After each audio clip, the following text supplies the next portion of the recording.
ahlul ahwa, ahlul batil, ya ahlul ta'wil, di dalam mereka menetapkan sifat-sifat Allah, mereka menempuh dengan jalur pertama at-tamtsil, kemudian at-ta'til, kemudian at-tahrif.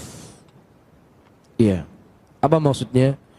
Ketika mereka mendengar satu sifat dari sifat Allah, Allah beristiwa, langsung mereka permisalkan dengan makhluk. Ini namanya apa? Tamtsil. Kenapa mereka permisalkan dengan makhluk? Kalau Allah itu bertempat, berarti Allah itu butuh kepada tempat. Berarti yang ditempati lebih besar dari Allah. Kan itu yang mereka pahami. Tamtsil enggak ini? Tamtsil dengan makhluk. Setelah mereka tamtsil, kemudian mereka ta'til. Oh, enggak mungkin Allah itu butuhkan tempat. Enggak mungkin tempat itu lebih besar dari Allah. Berarti apa? Bukan istiwa, ditaktil. Nah, bagaimana dalam Al-Quran Allah sebutkan istiwa? Maksudnya dengan ditahrif, menguasai. Paham? Jadi dulunya tamtsil dulu, kemudian ta'til, kemudian tahrif. Paham di sini? Adapun Ahlus Sunnah, ya, di dalam menetapkan sifat Allah, tatsbit, kemudian tanzih. Apa itu tatsbit? Apa yang datang dari Allah? Allah mengkhabarkan Allah beristiwa di atas arsy. Tatsbit, nutsbituhu, kita tetapkan Allah beristiwa di atas arsy. Kemudian apa?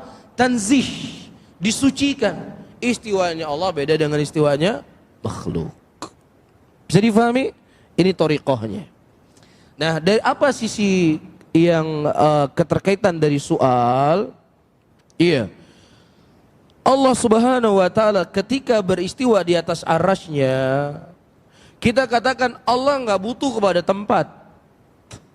Allah enggak butuh kepada tempat. Ya ayyuhan nas, antum fuqara ilallah wallahu ghaniyyun hamid. Wahai manusia, sesungguhnya kalian semua itu fakir kepada Allah. Kalian semua butuh sama Allah. Gak ada makhluk yang tidak butuh kepada Allah. Walaupun malaikat Jibril diutus oleh Allah untuk menyampaikan wahyu, beliau juga butuh kepada Allah. Begitu juga malaikat yang menurunkan hujan, walaupun ditugaskan oleh Allah untuk menurunkan hujan, Allah gak butuh sama dia untuk menurunkan hujan, tapi dia yang butuh kepada Allah Subhanahu wa ta'ala. Bisa difahami? Nah, ketika kita mengatakan Allah tidak butuh kepada arasy-Nya, kira-kira perlu nggak ditanya di mana Allah sebelum diciptakan arasy? Perlu nggak ditanya? Nggak perlu ditanya karena Allah nggak butuh. Beda sama kita manusia, kita ketika kita tinggal di sebuah rumah, kita butuh dengan rumah. Rumah itu lebih besar dari kita. Nah, misalnya kamu sebelum tinggal di Banda Aceh, di mana kamu tinggal? Oh, saya tinggal di sana di Langsa. Oh, saya tinggal di sana di Medan. Oh, saya tinggal di Loksmawe. Kenapa harus kita tanya? Karena dia butuh sama rumah. Boleh kita tanya. Lah Allah nggak butuh sama arasy, ngapain ente tanya di mana arasy? Di mana Allah sebelum Allah ciptakan arasy? Karena Allah nggak butuh sama itu semuanya. Kecuali kita katakan Allah butuh kali sama arasy. Boleh ente tanya di mana Allah sebelum diciptakan arasy. Masalahnya Allah nggak butuh sama arasy. Ketika Allah nggak butuh sama arasy, ya nggak perlu ditanya di mana arasy. Bisa difahami? Sebagaimana nggak perlu kita tanya, ya kenapa, untuk apa Allah utus Jibril untuk menurunkan wahyu? Kenapa nggak disampaikan sendiri sama Allah? Apakah Allah butuh kepada malaikat Jibril? Allah nggak butuh sama malaikat Jibril. Allah menugaskan malaikat-malaikat penjaga surga, malaikat-malaikat penjaga neraka. Apakah maknanya Allah butuh kepada mereka? Gak butuh. Allah bisa mengatur alam semesta ini semuanya. Tanpa malaikat Jibril Allah bisa mengutus Rasul. Tanpa malaikat menurunkan hujan, Allah bisa menurunkan hujan. Tapi kenapa Allah Subhanahu wa taala menugaskan mereka? La yus'alu amma yaf'alu wa hum yus'alun. Tidak ditanya Allah apa yang Allah lakukan. Karena Allah itu zat yang maha sempurna. Allah itu fa'alu lima yurid. Allah itu melakukan apa yang Allah inginkan. Wahum yus'alun, tapi mereka lah yang ditanya, kita yang ditanya. Karena kita manusia yang berkurang, manusia yang punya nafsu, manusia punya syahwat, manusia yang punya kejahilan. Kita yang ditanya, kenapa ente begini? Kenapa ente begini? Kenapa kamu begini? Paham di sini?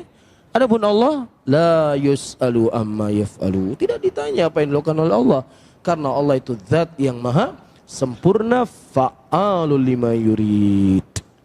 Bisa difahami ya? Sebagaimana juga orang bertanya, lah kalau seandainya Allah Subhanahu wa taala turun ke sepertiga dunia, ya. Nanti di Amerika ini malam, nanti di sini siang, nanti Allah turun-turun terus. Hei, ente pikir Allah itu sebesar pesawat apa? Hah? Antara langit pertama, antara bumi dengan langit pertama diibaratkan dalam hadis seperti sebiji kelereng. Ya. Kelereng itu adalah bumi, padang pasir yang begitu luas, itu langit pertama. Antara langit pertama dengan langit kedua demikian, langit ketiga dengan langit keempat kedemikian, langit keempat ke langit kelima demikian. Iya, dan seterusnya, dan di atasnya adalah arasnya Allah Subhanahu wa taala yang meliputi seluruh apa yang ada di langit dan di bumi, dan Allah di atas aras. Perlu nggak ente tanya? Di sini kan malam, nanti di sana siang. Kenapa mereka bertanya dengan pertanyaan seperti ini? Karena dia khayalkan Allah itu seperti makhluk, ditamsil dulu. Bisa difahami? Inilah kesalahan mereka. Satu kesalahan melahirkan kesalahan-kesalahan yang banyak. Satu kesesatan memunculkan kesesatan yang lebih besar daripada itu. Bisa difahami? Adapun kita mengatakan apa? Allah itu adalah zat yang maha sempurna. Ya, dan terkadang akal kita tidak sampai untuk memahaminya. Jangankan kita mau memahami daripada zatnya Allah Subhanahu wa ta'ala, ruh yang ada di badan kita sering saya ingatkan. Allah katakan dalam Al-Quran, yas'alunaka 'anir ruh. Ditanya kepada engkau tentang ruh, dan katakanlah ruh itu merupakan perkara yang Allah hanya memberikan sedikit saja dari ilmu. Ada yang tahu nggak manusia hari ini? Manusia bisa ronsen badan orang, bisa tahu semuanya dia. Ini begini, masuk ini begini, uratnya begini, darahnya jalan begini. Tahu nggak ruh itu tempatnya di mana? Di lutut, di hidung, di jempol, di hati, di kepala. Di mana ruh? Ada nggak ruh itu? Ada. Di mana tempatnya? Warnanya apa? Baunya gimana? Beratnya berapa? Ada yang tahu? Itu makhluk yang ada di badan kita, lengket sama kita ini, ada dia di sini. Gak tahu kita. Kenapa? Karena Allah telah mengatakan yas'alunaka 'anir ruh. Mereka bertanya kepadamu tentang ruh, tidaklah Allah memberikan ilmunya kecuali sedikit saja. Lah ente mau bicarain tentang Allah? Hah? Sesuatu yang di badan ente aja ente nggak ngerti.